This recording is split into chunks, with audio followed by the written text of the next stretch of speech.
இன்னைக்கு ஒரு afternoon two night விளாக்ன்னு கூட சொல்லலாம். ஆஃப்டர்நூனில் ஸ்டார்ட் பண்ணேன் சமைக்கிறதுக்கு. என்னோட ஹஸ்பண்ட் வர்றதுக்கு ஒரு 5:30 மணி ஆயிடுச்சு. அப்போ தான் வந்து சாப்பிட்டோமே.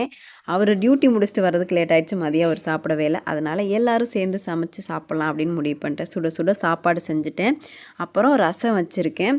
அதுக்கப்புறம் வந்து இது கூட்டு சொரக்காயும் பருப்பும் போட்டு ஒரு கூட்டு 3 முட்டை அவிச்சு வச்சுருக்கேன். காளான் கிரேவியும் ரெடி பண்ணியிருக்கேன். நல்லா சுட சுட ரெடி ஆயிடுச்சு.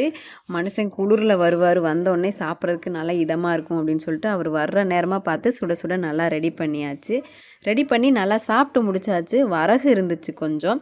இதை வந்து தோசைக்கு ஊற வச்சிடலாம் அப்படின்னு சொல்லிட்டு 4 கப்பு இந்த டம்ளரில் 4 டம்ளர் வந்து வரகு, 1 டம்ளர் வந்து உளுந்து, அதுக்கப்புறம் 1 டீஸ்பூன் வெந்தயம் எல்லாத்தையும் நல்லா கழுவி ஊற வச்சாச்சு. இதை காலையில் வந்து எடுத்து அரைச்சோம் அப்படின்னா கரெக்டாக இருக்கும். இன்றைக்கி வேலைகள் முடிஞ்சிருச்சு. எனக்கு டே இப்படி தான் போச்சு. பிடிச்சிருந்தா லைக் அண்ட் சப்ஸ்கிரைப் பண்ணிக்கங்க. அடுத்த வீடியோவில் மீட் பண்ணுறேன். Stay tune with me. Bye.